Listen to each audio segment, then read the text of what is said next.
નમસ્કાર મિત્રો, હાલ આવી મોટી દુઃખદ ખબર। હિમાચલ પ્રદેશમાં આફતોનું પૂર, અતિભારે વરસાદ બાદ મંડીમાં 10ના મોત, 34 ગુમ। હિમાચલ પ્રદેશમાં વરસાદનો કહેર ચાલુ છે। છેલ્લા 24 કલાકમાં સતત વરસાદે રાજ્યમાં ભારે વિનાશ સર્જ્યો છે। 16 સ્થળોએ વાદળ ફાટવાના કારણે, 3 સ્થળોએ અચાનક પૂર અને ભૂસ્ખલનના કારણે લગભગ 5 લોકોના મોત થયા છે। વરસાદ પછી સર્જાયેલી પરિસ્થિતિના કારણે અત્યાર સુધીમાં કુલ 10 લોકોના મોત થયા છે, તેમજ લગભગ 34 લોકો ગુમ છે, જેમાંથી 11 લોકો પાણીમાં તણાઈ ગયા છે।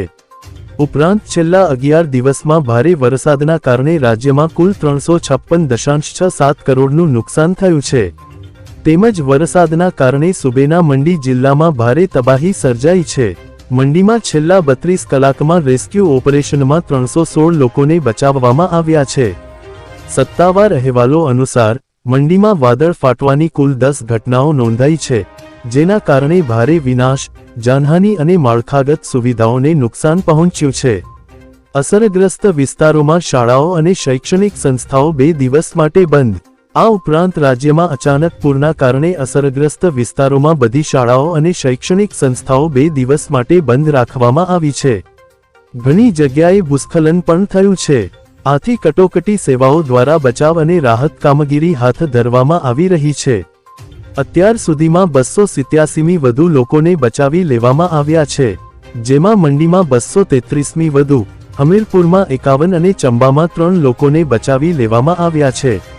આ ઉપરાંત પશુઓ અને ગૌશાળાઓને પણ નુકસાન થયું છે। ભારતીય હવામાન વિભાગે IMD 2 જુલાઈના રોજ પૂર્વી રાજસ્થાન, ગુજરાત ક્ષેત્ર, હિમાચલ પ્રદેશ, ઓડિશા, ઉત્તર પ્રદેશ અને ઉત્તરાખંડમાં અલગ અલગ સ્થળોએ ભારે વરસાદની આગાહી કરી છે, તેમજ પૂર્વી અને પશ્ચિમી ઉત્તર પ્રદેશ, ઉત્તરાખંડ, હિમાચલ પ્રદેશ અને પૂર્વી રાજસ્થાન સહિત ઘણા વિસ્તારોમાં ઓરેન્જ એલર્ટ જાહેર કરવામાં આવ્યું છે। જો મિત્રો અમારી ચેનલ પર નવા હોવ તો ચેનલને સબસ્ક્રાઇબ કરી દેજો। ધન્યવાદ।